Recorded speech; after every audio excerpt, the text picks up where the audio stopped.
All right, so day 2 of TED. Yeah, are we excited? Yeah. You don't sound very excited. Yeah. There we go. Okay. So our first, let's see, I think over the past 2 days I've heard talks on science, the arts. What else have you guys heard? Germs, sports. Animal abuse. What's that? Animal abuse. Animal abuse, cancer. Anything else notable? Epilepsy, cool, very cool. So lots of topics. Today's talk, I think, first of all, this is Ben. Claps for Ben. Ben is talking about something very unique. Ben, what are you passionate about? Unions to universities. Okay, and more generally, what are you passionate about? Like, what's the broader topic here? Justice for student athletes. Cool. All right. Awesome. So in kind of the realm of sports, just take a seat right here, bud. Okay. Yes, you can use that for sure. All right. So this is Ben Eimer, our first TEDster for today. Let's give him a big round of applause, a big warm welcome. And Ben, whenever you are ready, you can get started, bud. Let's say you were walking to school, and right before you got into school, you slipped and fell head first onto the cement. You're severely hurt. You have to go to the hospital. The teacher comes outside.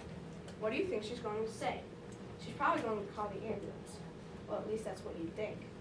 What if I told you that in some places in America, people are getting severe head injuries and are required to keep working? This happens at universities. Student athletes, specifically football players, are getting head injuries. The coach is keeping them on the field and forcing them to continue to play. The coaches care more about winning than they do about their players' health. Just ask former Northwestern University quarterback Kane Coulter.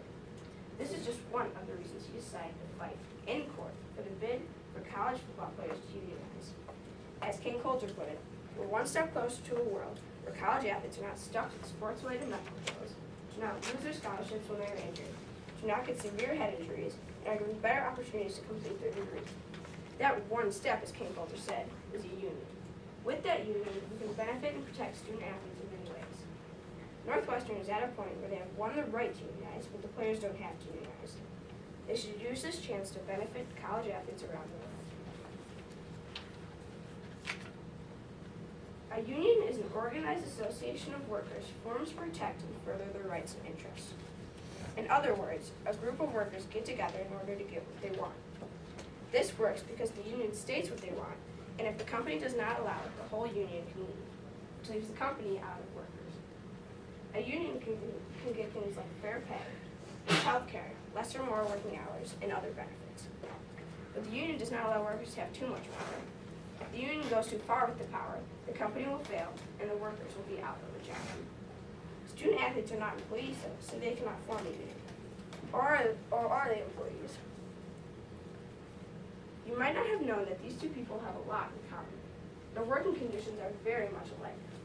Student athletes in the NCAA have to work 40 hours per week, compared to the average 40 hours per week. They have to work 44.8 hours a week compared to the average 40 hours per week for the average worker in the U.S. Pretty similar. Furthermore, student athletes generate hundreds of millions of dollars for the school by performing football-related services. The University of Texas Austin made $163,295,115 from athletics in 2013. Basically, the student athletes get paid scholarship to work, play football, to help the company, school, give money. Isn't that exactly what an employee does? Student athletes need a union to provide the necessary benefits needed to do well academically.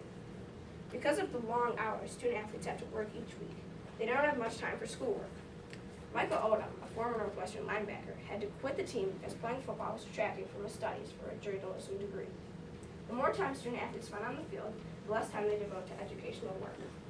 If the student athletes form a union, they can also get the benefit of educational trust funds. After they finish football, the student athletes have to pay tuition if they haven't completed their degree. If they could get financial assistance from trust funds, they could complete their degree after they finish football without paying tuition. Student athletes also have to pay for their own medical bills. Schools don't have to provide health insurance for student athletes, even though they could get injured playing for the school. Take Kyle Harvick as an example. He hurt his knee playing for the University of Oklahoma basketball team. Kyle had torn a lateral meniscus, which required surgery, career-ending surgery. Valerie Hardrick, Kyle's mother, estimated that they had to pay $10,000 in medical bills.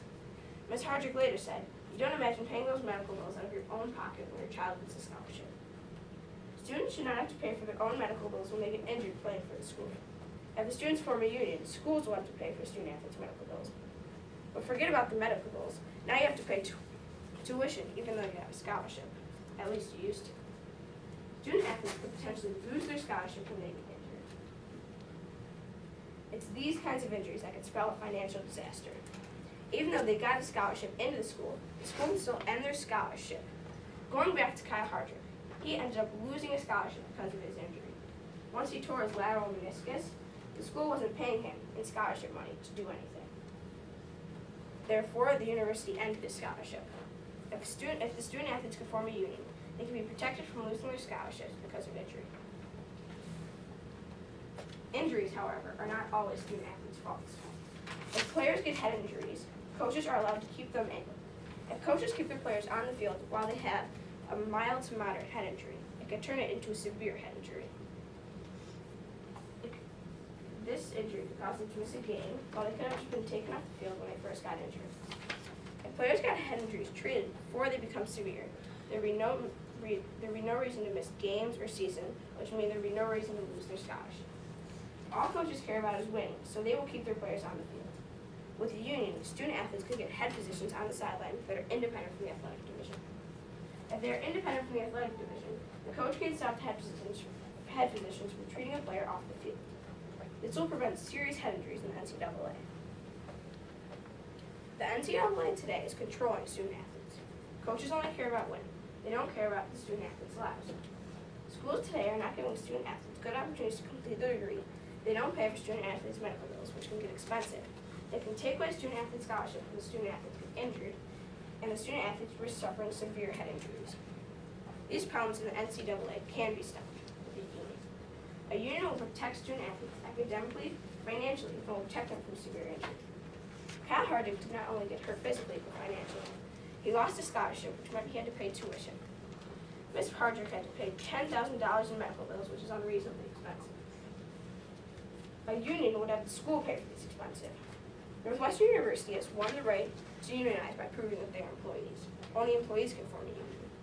Now that they have won the bid to unionize, they should use this power wisely. They should vote for the union to change college athletics across the globe. A union is justice for student athletes. Thank you.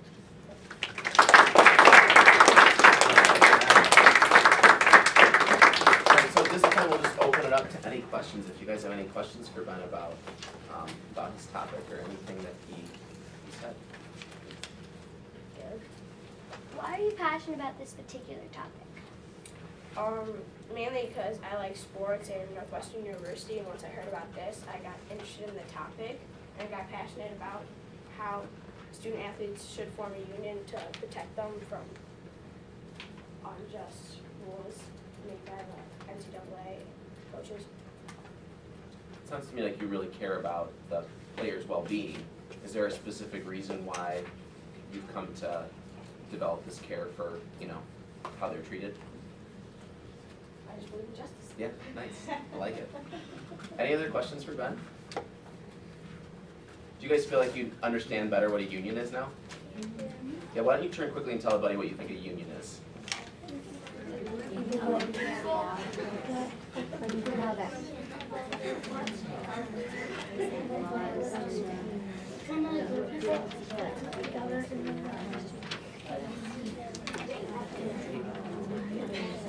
So what did you guys think? What did you guys get out of that, the union idea? What did you guys get out of the union idea? Someone take a risk. Toby. A group of people that do what? That work together to, yeah, Roman? Kind of protest. Can you clarify that just a little bit, Ben?